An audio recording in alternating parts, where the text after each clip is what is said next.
You know, I've been thinking about who our first celebrity guest should be. Okay. I think I've got it. Who should be? Jason Mantzoukas. Because he's the best guest on anything all the time? He just seems like he would really be into cereal. Yeah, I feel like Jason Mantzoukas would have like opinions on cereal that I don't even know that I'm ready for. Yeah, they'd be really out there and he'd be so intense about them. Just very intense. Like, there's no arguing with the fact that Frosted Flakes is the most overrated cereal, and it would just turn into bedlam. It'd be chaos. And you know what I could see happening is then he's like, you know what? I got to bring my buddy in on this, right? Uh-huh.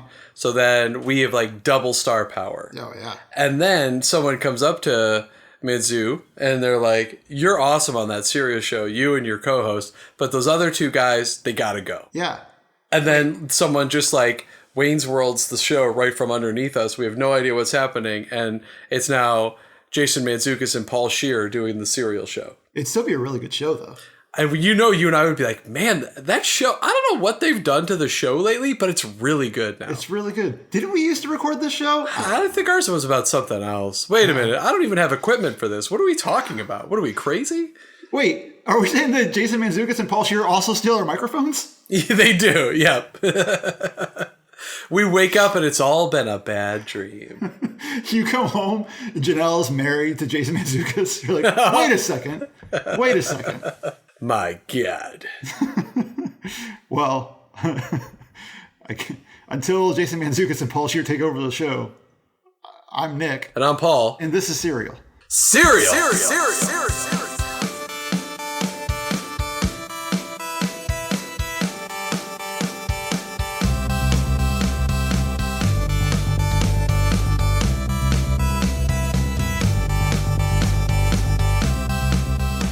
So today we are talking about the latest, the greatest, the newest cereal on the market from General Mills. We're talking about the one and the only. Tiny Toast. Tiny Toast! It's toast that's really tiny. Tiny Toast Adventures. Mm-hmm. So, this is the first new cereal brand for General Mills in 15 years. So long. Yeah, so what that means exactly is, obviously they've had new flavors, they've had new varieties, they've had new takes on existing cereal, but this is like brand new. It's not a version of something. It is its own standalone brand. Right. It's not like, we're not talking about Cheerios where they come out with a new flavor every 6 months. Like, This is a completely new line of cereal. Exactly. Now, here is the trivia question. Okay. What was their last new cereal before this one? Hint, it was 15 years ago. So this came out during the age of millennials. Yes. I'm going to say... Can I just say you're never going to get it? Hold on. Okay. Don't doubt me, Paul. No, you're never going to get it. S'mores? First of all, I think that's a Kellogg cereal. So I'm gonna go ahead and hit the no sound. Yeah. It's a super random one. Yeah. It was called Harmony cereal. Harmony cereal? Harmony. Was it? That sounds like a crunchy granola kind of cereal. Yeah, it was weird. There's very little out there about it, except everywhere I look, there are people who want to bring it back. This is what it said on the box. A low-fat nutritional cereal for women. That sounds incredibly demeaning. It sounds horrible. Yeah, it's very weird how it was like flat out, this cereal is for women. Like, what makes it for women? Here's what I'm going to equate it to. It's kind of how like Luna bars are more like, quote, for women. So I guess it's like lots of folic acid and like stuff that women need, I guess. So, what makes it for women is it good for you when you're pregnant? I mean, I guess. I mean, we are really tiptoeing around some dangerous water here with this. Like, I'm really trying to not say anything that could be misconstrued. But that's what I'm saying. There's no reason why a cereal should be just for women. Like, what about a cereal would make it just for women? I don't know. I think it was the marketing. And to be honest, I mean, I feel like Special K has really gone in a niche direction of it's like more for women. It seems like their marketing is towards a female audience. So maybe that's what Harmony was trying to do. I feel like that there's a difference between like marketing a cereal toward women and like developing a cereal with women in mind. Be like, this is a cereal that's developed especially for women. Mm-hmm. Like, what does that mean? I don't know. It was composed of toasted wheat and rice flakes. So it's two types of flakes. You have wheat and rice, two become one. That's a flake. Then you have corn flakes and then vanilla almond oat clusters. That sounds like Honey Bunches of Oats. But it's honey bunches. Yeah, but it's two types of flakes and just a vanilla oat cluster. Okay. It failed. I mean, none of us have heard of it. It's not out there anymore. It's terrible. Cereal. Before that, though, 1991. So I kept going back. So I'm like, what is the last cereal that actually went anywhere? Mm-hmm. And in 91, it was Basic Four, a Nick favorite. Oh, Basic Four. That's a top tier, my friend. Easy now. Basic Four is great. But that one is also, while that's still around, it's had its ups and downs. Mm-hmm. It is out there, but I feel like it disappeared for a short period. Basic Four? Yeah, I mean, it's also such a slight box. It can easily hide behind other boxes. It's a very shy looking box. It is a classic top shelf cereal. It definitely is. It's always at the very tippy top, next to the Crunchy Cornbread, next to the Honey O's. Mm-hmm. But it's still out there. Still doing its thing. So, tiny toast. It is shaped like little pieces of toast. And I would say the size, because when I look at the box, I instantly think it looks very much on the box like French Toast Crunch. Right. But it's actually really small. I would say it's like almost like the size of the Lucky Charms cereal. Yeah, maybe a little bit bigger, but yeah, about that size, somewhere in between. But definitely not to be confused with Cinnamon Toast Crunch. It's definitely not like that. Right. So it's got like a little, I don't know the texture. It's a kind of a puff, I guess. Yeah. Right now, it's available in blueberry and strawberry. Like the whole shtick behind this is no artificial color, no artificial flavor, no high fructose corn syrup, and has real fruit flavor. So they're using real fruit to give you that fruit flavor. I don't think I even noticed that it was real fruit in there. That's interesting. So I took this pretty serious. I bought blueberry and strawberry. Mm-hmm. Did you end up finding both flavors? I only found strawberry. I didn't find blueberry. The strawberry one smelled funny. It smells like that fake strawberry flavor. I felt like it had like some kind of organic-y like fruit in the, like when you leave fruit in the fridge smell. I was like, it's got to be all natural because it stinks. It's got to be all natural because it's definitely rotting inside of this box. I thought this was a big miss. It's not gluten-free. Oh, it's not? No, and I think it's like oat and rice. I don't think there's wheat in it. But I think it might be, again, a manufacturing thing where but I thought that was kind of a miss where it could have easily been gluten-free, and then you're checking off a lot of boxes with all those other items. There's been a lot of press around the cereal because cold cereal sales are dwindling. Cereal's not doing well. How dare you people not get on the cereal bandwagon? This is on you guys. This is on you. Unbelievable. What's happening to this country? Going to hell in a handbasket. Oh my goodness. So I think it's kind of had mixed reviews in the cereal world and sort of in the general public. We posted, of course, everybody saw it, but we posted a Gawker article that GM kind of had a little blip in their stock price upon the release of the product. Can I say that I love that we're calling it GM? Like, nobody's ever going to confuse it for General Motors. Like, we're definitely calling it GM. Not on this podcast. No. General Motors doesn't exist. GM is only General Mills. Exactly. Or the big G instead of the big three. Right. Exactly. And we know what our big three is. Oh, yeah. It's General Mills. It's Kellogg's and Malto-Meal. Well, post Malto-Meal, yeah. More importantly, Malto-Meal. Malto-Meal. Malto-Meal is a force to be reckoned with, man. It really is. If you guys... first off, I found mine at Kroger. Oh, and I found mine at Target. Now, what's interesting is my Target didn't have it.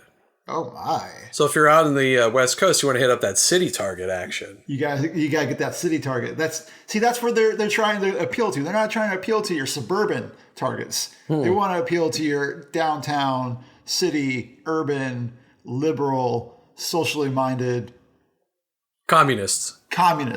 Your downtown Pinkos. That's what they're looking for. Well, it's funny you mention that because the marketing for this cereal is all about that millennial audience.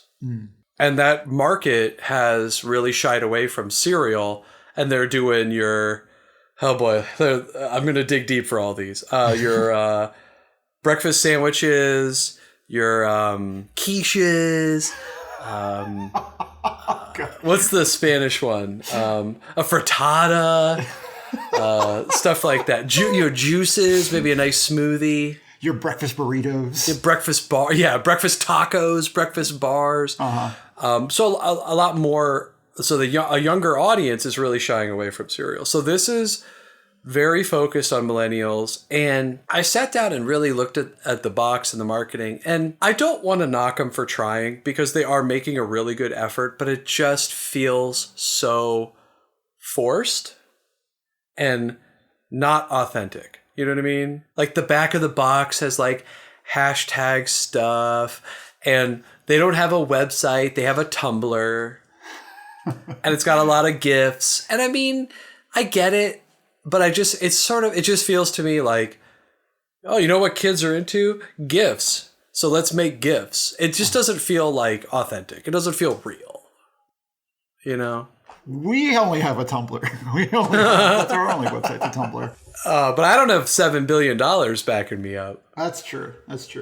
But yeah, so I feel like it's good. I mean, they're doing a good job. And like the GIFs are funny. And they're doing like memes and things like that to promote it. But I don't know. I just feel like you can be your own voice. You can be like a brand and be a little more traditional and use those mediums to promote your product. But that's just me. Nicholas, your thoughts? Yeah. Rebuttal. No, well, I agree with you. I mean, the marketing does seem a little forced. And what's sad is like the other older brands of General Mills are doing fine. Like as far as social marketing goes, like I feel like that they do a pretty good job about marketing their cereals and being able to keep current without seeming too thirsty. I also think I'm surprised there's no mascot, and I get sort of like mascots aren't cool or mascots are not like they're a little more for kids or something. But I don't know. I just also look at the brands that are doing well, the brands that people know. There's some sort of mascot that you can lean on. I think easily a piece of toast with arms and legs that talked. Yeah, go the mini wheats route. Just something like that happen. Mm-hmm. Yeah. But, what do we know? That kind of goes with the overall theme of where they're headed, too. Like, they're aiming at millennials, which are, for the most part, in their adult lives now. So they don't want to seem like they're too much like kids. They don't want to come off like tricks, but then they also don't want to come off like, grape nuts. They want somewhere in the middle. Because the cereal itself is very sweet, but they don't want the packaging itself to look like something embarrassing that you can't take to the register.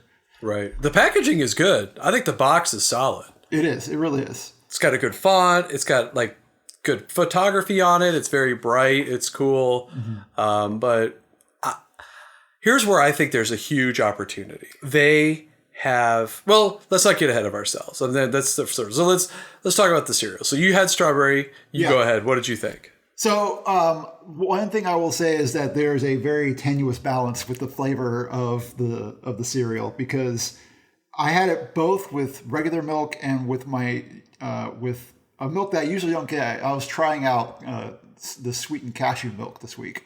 If you have any kind of sweetened milk with the cereal, it is basically inedible.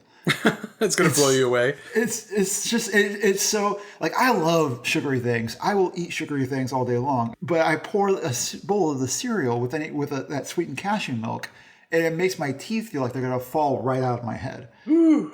It's right on that line of maybe too sweet, of like almost too sweet. What did you think of the flavor, the strawberry flavor? Yeah, when you brought up that it was like a real fruit inside, I was a little surprised because the strawberry flavor the strawberry cereal tasted really fake. It tasted like maybe not exactly as fake as a Frankenberry, but it still didn't taste like I was eating like natural anything. It still felt like a manufactured cereal. It's got that freeze-dried strawberry feel to it. Yeah. Well, you know what's interesting is you talk about the sweetness. So again, it's being marketed as sort of like this all-natural, no artificial, no high fructose corn syrup. It's got as much sugar as the Toast Crunch brands. Oh, wow.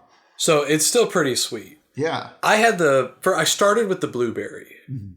I thought it was pretty good. And I'm not big on blueberry just in general. Sure. But I thought it was really good. It's got good texture. It's got good crunch. Mm-hmm. But it is very sweet. And it's definitely something you're like, oh, this is good, but I can't imagine eating this whole box. Right. And then I went to the strawberry, which kind of the same. I didn't think it was as good as the blueberry. And so now I'm like, what am I going to do with all this cereal? But this morning, I mixed the two. Yeah. That was good. Interesting. A mixed berry cereal. Yes. So now here's what's amazing about this cereal. I think, first of all, what's weird is these are flavored. I'm not big on fruit flavored cereal. So I think that's a really hard launch for me, at least, is like, I'm not big on strawberry cereal. I'm not big on blueberry cereal in general. Right. But I think it has major potential to be included in some hipster toppings. Oh, interesting. Yeah. Hipster toppings. Hipster toppings. This has got Fruity Pebble donut. I mean, it's got donut potential. It's got dessert potential. You could crush it up and use it as a base for a cheesecake. I could see this being like in a yogurt land. Oh, yeah. As a mix-in. Yeah. And I think there's big potential for multiple flavors down the road. I guess they started with fruit because is it supposed to mimic like jam on toast? You don't care for like a blueberry. And you don't really, and you're okay with the strawberry cereal. What kind of fruit? Is there a fruit cereal that you would like more? I mean, if I think of fruit cereal that I enjoy. Yeah. Oh boy. I mean, calling this fruit. I mean, we're on a limb. But I mean, like Captain Crunchberries, like that's fruity. But I guess it's just because it's mixed with something not fruity. But yeah, when I need fruit, I should have Crunchberries. When I need that old burst of vitamin C, I turn to Crunchberries. Or apple cinnamon Chex is good. Or I mean, apple cinnamon Cheerios. But again, that's got the cinnamon component. Yeah, right. So like having something like predominantly be a fruit flavor is just a little bit tough. Yeah. But I thought, what are some potential flavor ideas that could work for Tiny Toast down the road? Who's going first here? All right. So I'll go first. Should I start off with my millennial flavors, or should I start off with some of my more conventional flavors? Let's get the nonsense out of the way. All right. So the first one I'm going with, acai. The berry? The berry, acai. The A with the C with the tail, AI? AI, that very one. Oh, acai. It's acai. No, I know. I only know that flavor from vitamin water. I'm really sorry. Exactly. I think you're exactly right. That's perfect. If we're talking about all the different kinds of breakfasts that the kids are eating instead of cereal, acai bowls are on that list. You put acai on there, you can claim it's a superfood. It's got the antioxidants. It's often in the same section as like all of your juices, all of your granolas, all that kind of stuff. All of your health foods. Acai is right up in that mix. I'm saying acai. I like that. Yeah. That's good. I don't know. I thought about it. You know, Paul, I don't know if the audience knows this, but when we come to do this podcast, I don't necessarily prepare very much. Yeah. So I actually prepared this time. And look, I came up with acai. I'm just saying. You know, Doc, when you put your mind to it, you can accomplish anything. What else you got? So acai is good. All right. My second one for the millennials, pomegranate. Wow, this is good. You know what I love too is this is it's the total opposite direction I went in. So I think this is perfect. Pomegranate's great. Pomegranate. Could you put pom and acai together? Oh yes. Pomegranate and acai. That's the other thing. I also have lists for things that would go good together. Yeah, combo flavors. Like combo definitely. flavors. Like even if you want to do like the double checks thing, but with tiny toast. Like acai and pomegranate would be a great duo. Yep. Blueberry acai would be a good one. Exactly, yeah. And half of it's already done. Because let me tell you, they're going to have excess blueberry tiny toast real soon. Paul, not a believer. I'm sorry, guys. All right, what do you got? Okay, I've got a few. So I went more... So I first started with stuff you actually put on toast. Sure. So these aren't going to be as inventive. Uh-huh. But I think peanut butter and jelly has got to come out at some point. It's got to be. Yeah, peanut butter and jelly is a good one. That's a good combination. Something that's both appealing to the child and the millennial, and also it's just peanut butter, and that's just a hot seller for everybody. Yes. Now this next one is a flavor that I like, but I don't know how they would do this. Cinnamon raisin with a natural butter flavor on it. Yikes! Huh. I don't know how you do raisin flavor without it being disgusting. I mean, I guess you try to do raisins the same way that they are doing freeze-dried, like berries. It would just be like raisin flecks inside the toast. Oh, that sounds terrible. Like raisin pulp. Yeah. God, how disgusting. When you picture like a vat of raisin pulp in your head, how disgusting does that look? It looks like to me a vat of raisins. I mean, what's the difference? It's viscous. That's the difference. Now back to the peanut butter and jelly. What flavor is the jelly? I mean, you've got to go old-fashioned grape, I feel like, for the first run. Really? Yeah. See, I was thinking going a little bit different, doing raspberry maybe. I mean, a good flavor, good combination. But I feel like that if you're gonna do a PB&J, you have to stick to your basics, and then maybe you can branch out after that. How about this? This one has got potential all over it. Yeah. Nutella. Oh, yeah. Oh, yeah. That's a good one. That's a good toast flavor too. Let's go generic. Chocolate hazelnut spread tiny toast. Chocolate hazelnut tiny toast. I think that's good, man. That's a good flavor. Because I want chocolate, but everyone can do chocolate. Sure. That's the thing is like, I think that if they made like a chocolate tiny toast, it just opens up the markets for all kinds of mix-in flavors. So like you could have chocolate strawberry double toast, whatever, double toast, just like mix in any fruit flavor with the chocolate one. And then, you can, and then you also have the chocolate hazelnut. It's good, man. It's solid. I got one more. Yeah. And this is a Tilbian household favorite. Peanut butter and honey. Ooh, very good. I mean, here's the only problem I see with the peanut butter and honey. You gotta get that sugar balance right. Because if it's too sweet, if it's too much honey, the whole thing is just inedible. Now, do we want to make this thing a little more cater to the audience? Do we go almond butter and agave nectar? I think that's too much. I think too far. It's too far. I should be working there because I'm like, nope, guys. Next step, further. Take it further. Take it further. That's a cereal that looks thirsty. Like you look at that cereal, you go, oh, it's agave nectar. No, nope. You want it too much. Agave? I don't need agave. Thank you. You want it too bad. Yeah. So I came up with a lot of flavors for my list here. Okay. So I also came up with, there's also like tried and true flavors that they need to try out, like a chocolate peanut butter. They need to try out the apple cinnamon.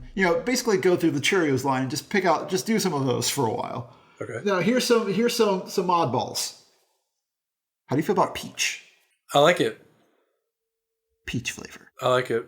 Yeah, I think that would be a good one. Okay. Now here is one that sounds like it would be horrifying. And I'm not sure why it feels like it would be so horrifying, but I feel like that this is a cereal flavor that's not around. Like they don't have the cereal flavor. Okay. Banana. See, that sounds amazing. It doesn't? It sounds so gross to me for some reason. No. I never was a big banana flavor anything person in my life. My wife turned me on to banana cheesecake. So I think what you do with the banana, though, is it's got to be banana something, right? So you market it as a Bananas Foster. Or like banana cream. Right. And then I think it's not just like so potent with the banana, but it's a Bananas Foster that's got the candied booze on it, banana cream. It's like, oh, it's like pie. I think banana would be legit. Or chocolate banana is good too. Chocolate banana would be good. I mean, you add the chocolate and it's going to legitimize any flavor, basically. Yeah. I've got some other left field ones. Okay. Watermelon. I mean, natural watermelon, does it have much of a taste? But that's the thing. It's like, I don't know if you get like natural watermelon or if you get that watermelon. I mean, I guess you have to have that. You have to have some kind of natural element to the toast, right? So, but it could be subtle too. It could also be just like a subtle flavor. Yeah. Because watermelon, I feel like watermelon is not a fruit that like hits you over the head with so potent, you know? Yeah. That could work, man. It could work. Seasonal flavor. It's, yeah, for sure, seasonal flavor. This is something interesting that I just thought of because right now there's I live in a juice town and the most popular juice right now, the most popular seasonal juice is watermelon mint. Why are there not more mint flavored cereals? That is a really good question. There's not anything with mint. Maybe because mint is too potent for constant eating. That's the thing is if you have a artificially flavored mint cereal, it's going to taste like toothpaste every time, I think. Or gum, yeah. Yeah. So maybe that's it.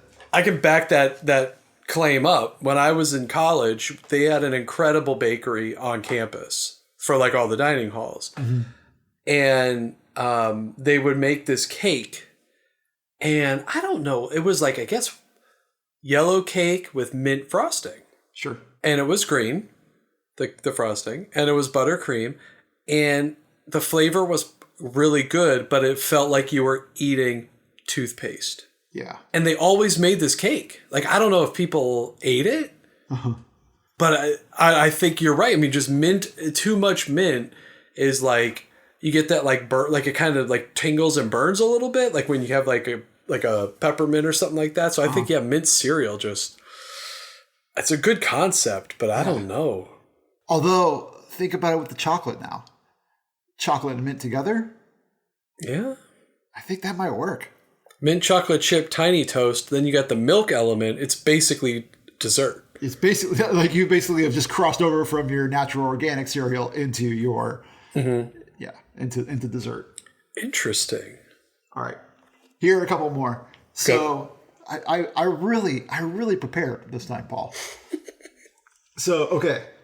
Banana, I said sounded gross to me, but now I'm on the fence now that you talked about it a little bit. But what about in the toast arena, banana bread? That's it. That's a winner. Banana bread. Nice. Yeah.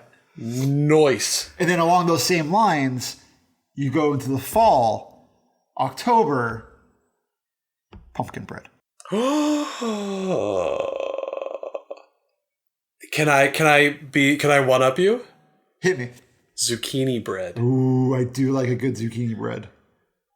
I don't know if that's a one up, but definitely a lateral move. Definitely lateral. So I think you've hit on something there. That seasonality thing, and you've got those dessert breads. Yeah. Yeah. Yeah. I got one more. Okay.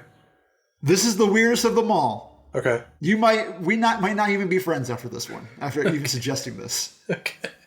But this appeals to the kids. Paul, this appeals to the kids. Okay. I mean, that's what it's all about, making a buck. Let's do this. Avocado toast. Oh, God, I knew this was coming, and that sounds terrible. But people do eat avocado on toast, don't they? They really do. Yeah. They really do. It brings up an interesting point because when I was thinking about these flavors, I was trying to think of savory flavors. Yeah. And I just don't know. I just don't know how it would go as a cereal. Yeah, I don't either. Like avocado, I think is the closest flavor I think that might go. But like, if you think of like anything else, like maybe a bacon, would a bacon toast work? I mean, see, I was thinking of bacon toast, but like you have to go artificial flavor of bacon, and that stuff's terrible. Yeah. But then I was like, what about cheese toast? I don't know. Oh, a cheese cereal. Yeah, that sounds terrible. Yeah. Or like a toast and eggs, but it would just taste like a fart. You know, it would taste like a bowl of farts. Yeah, or like ham and egg on toast, or ham and cheese on toast. It just doesn't sound very good. What about and then I think it's hard to. You've branched out pretty good, and I think we've got some flavors that have truly never existed. But if you think of what else is good on toast, maple is good on toast, or maple swirl, and what about sweetened cream cheese toast? Ooh. All right, so give me a final thought on Tiny Toast. Tiny Toast is worth a shot. I mean, I feel like that Tiny Toast is, like I said, it's got that tenuous balance between being too sweet and being like a good level of sugar. I don't know that's going to beat anything in your rotation though. Like if you are right now a person that buys, a box of Cheerios every time you go to the grocery store, and you're going through like a box of Cheerios a week, you're not going to be trading out Tiny Toast for a new box for your Cheerios. Like that's not going to break your rotation. Yeah. Yeah. Well, you're absolutely right. Yeah. I think what they're trying to go for is maybe new cereal eaters. Mm-hmm. I think for a cereal, it is as realistic a fruit flavor as you're going to get without actually putting fruit into it. Yeah.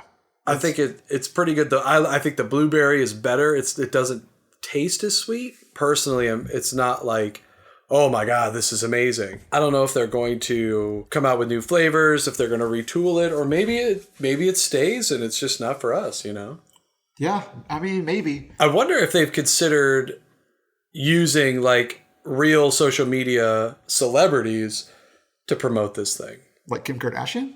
No. I'm talking like Vine, like people who are famous on Vine. Oh. And like they're only famous for what they do on social media. Yeah.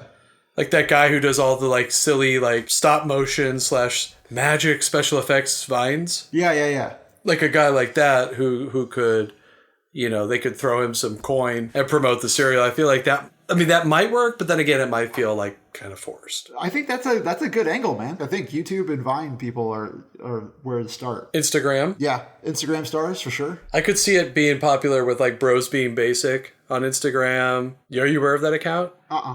It's amazing. Everybody look it up right now. I'll give you 2 minutes. Okay, I'm glad you looked it up. It's amazing. Follow them. But like guys like that who are just sort of silly and they have fun and they do all this stuff, I'm sure you could throw it their way. But generally, McCann Erickson knows what they're doing. Are they representative of McCann Erickson? Yeah. So there was an interesting article on Adweek, and it talked about how cereal's not doing well. And Kellogg's strategy is more like diversification and getting into non-cereal products like breakfast bars and things like that, whereas General Mills is going into Tiny Toast and making cereal for millennials. They're doubling down on cereal. Yeah. And the article was good, not great. The only thing I got from it was it confirmed our suspicions that McCann Erickson does everything for General Mills. Based on a fictional show that we watched on TV, we assumed McCann Erickson did all the work for General Mills, and we were right. We were absolutely right. I think they've got it under control, but I think what the potential in my mind is the flavor and the seasonality. So the flavor catalog and the seasonal flavors you can do with this cereal, I think could be pretty interesting. And trying some of these weird flavors or sort of non-traditional flavors and just sort of see what happens. I remember for a time there was guacamole Doritos. Yeah. Do you remember those? Sure, yeah. I mean, if Doritos turn your fingers orange, you can't really tell because your skin is pink. Mm-hmm. But guacamole chips, it was like you were like turning into the Hulk. but very slowly and from your fingertips. They were so good. And I mean, I don't think they're still around, but I mean, that was like sort of a different flavor. But I think they could do something.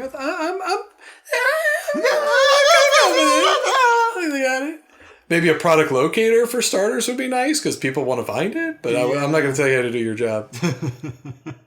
But a product locator would be nice. That'd be kind of nice. Okay, well, hey, you can follow us on the social medias. Yeah, you can follow us on Instagram, on Tumblr, and on Facebook as the Super Cereal Podcast, and on Twitter as the Super Cereal Pod. And I think we're doing a better job keeping those updated, getting some regular stuff out there. Follow us on all of those.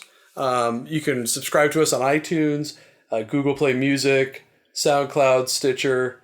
You can email us. You can leave us a 5-star review on iTunes. Lets us know we're doing a good job. Yeah, and who doesn't want to know that they're doing a good job? We would like to know that we're doing a good job. I think also we want to share with everybody that we are going to very soon, if we haven't already by the time this comes out, launch a YouTube channel. Oh, yeah. So what this channel is going to be, don't worry, you don't have to watch a video of us doing this because that is the kiss of death. We have segments that need to be edited out for time or because they go way off topic. I don't know if you guys are aware that Nick and I sort of deviate from the topic at hand from time to time. Just a little bit. Just a scotch. Just a scotch. Look, we are men made of blood and bone as much as the next person. And sometimes it's hard to stay on topic, especially when we're talking about Janko jeans or drive-thru at 2 a.m. or early 90s computer games. I mean, we are just humans trying to make it in this world. That's right. So this YouTube channel is going to have short bit clips and little snippets, a few minutes of things that we're still pretty good. We're very funny, but we're just too far off topic. We think it's still relevant. Most of them have a cereal angle. Some of them have completely fallen off the rails of cereal, but we'll start putting that out there. Nick, what is the name of that channel? Because I don't remember. That is the Super Cereal Podcast YouTube channel. Oof. Yeah. I think I could have remembered that one. Yeah, just look up Super Cereal Podcast on YouTube and you will be able to find at least one bit. I think that we'll have at least one up there by the time that this comes out. And you can also leave comments there. But there's one thing that makes me nervous about a YouTube channel, and that's the downvotes. Yeah, well, I don't know if I could take it. Your poor little heart. Okay, hey guys, we just want to thank you for listening. This has been the cereal.